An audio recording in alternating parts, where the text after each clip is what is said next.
ছাড়া জলপাইয়ের টকঝাল মিষ্টি গুল্লা আচার বা মাসালা আচার একবার বানিয়ে সংরক্ষণ করে রেখে দিতে পারবেন পুরো বছর জুড়ে। তবে বছর জুড়ে এটা থাকবে না, বানানো মাত্রই শেষ হয়ে যাবে। এতটাই লোভনীয় ও মজাদার হয় এই আচার। মূল ভিডিওতে যাওয়ার আগে আপনি যদি আমার চ্যানেলে নতুন এসে থাকেন তাহলে আমার চ্যানেলটিকে সাবস্ক্রাইব করে পাশে থাকা বেল আইকনটি ক্লিক করে দিবেন, যাতে আমার নিত্য নতুন ভিডিও আপনি পেয়ে যান সবার আগে। আর আমার এই ভিডিওটি কে কোথা থেকে দেখছেন অবশ্যই কমেন্ট করে জানাবেন।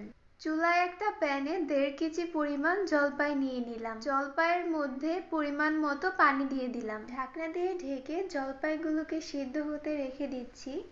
জলপাইগুলো সিদ্ধ হয়ে ফেটে গিয়েছে। যখন জলপাইগুলো ফেটে যাবে তখন বুঝতে হবে যে জলপাইগুলো সিদ্ধ হয়ে গিয়েছে। চুলা থেকে নামিয়ে কিছুটা ঠান্ডা করে নিয়ে জলপাইগুলো থেকে বিচি ছাড়িয়ে নিব। জলপাইগুলো থেকে বিচি ছাড়িয়ে নিতে হবে। আমি সবগুলো বিচি আলাদা করে নিয়েছি। জলপাইয়ের পেস্টটাকে এখন একটা ব্লেন্ডারের মধ্যে দিয়ে দিলাম, সাথে কিছুটা পরিমাণ পানি দিয়ে ব্লেন্ড করে নিলাম। এখন আচারের মশলা রেডি করে নিব। চুলায় একটা প্যান বসিয়ে এর মধ্যে দিয়ে দিলাম 2 টেবিল চামচ পাঁচফোড়ন, 1 টেবিল চামচ জিরা, 1 চামচ ধনিয়া, সাথে 7-8টা শুকনো মরিচ ভেজে নিলাম। সব মশলা আর মরিচগুলোকে একসাথে কিছুক্ষণ ভেজে নিলাম। তারপর এই সবগুলো মশলা ব্লেন্ডারে ব্লেন্ড করে নিয়েছি। চুলায় আবারও একটা প্যান বসিয়ে দিয়ে তার মধ্যে জলপাইয়ের পিউরিটা দিয়ে দিলাম। একটু কষিয়ে নেওয়ার পর এর মধ্যে দিয়ে দিচ্ছি 1 টেবিল চামচ পরিমাণ মরিচের গুঁড়া, 1/2 চা চামচ হলুদের গুঁড়া। অনবরত নেড়ে চেড়ে সবকিছু মিশিয়ে নিয়ে জাল করতে থাকবো। এ পর্যায়ে এর মধ্যে দিয়ে দিচ্ছি 1 কাপ পরিমাণ চিনি, সাথে দিয়ে দিচ্ছি 1 চা চামচ লবণ। তারপর ভালো করে নাড়িয়ে চাড়িয়ে নিয়ে জাল করতে থাকবো। এবার এর মধ্যে দিয়ে দিচ্ছি আচারের ভেজে গুঁড়ো করে রাখা মশলাটা। এখানে 4 টেবিল চামচ পরিমাণ আচারের মশলা দিয়েছি আর 1/2 চামচ বিট লবণ দিয়েছি।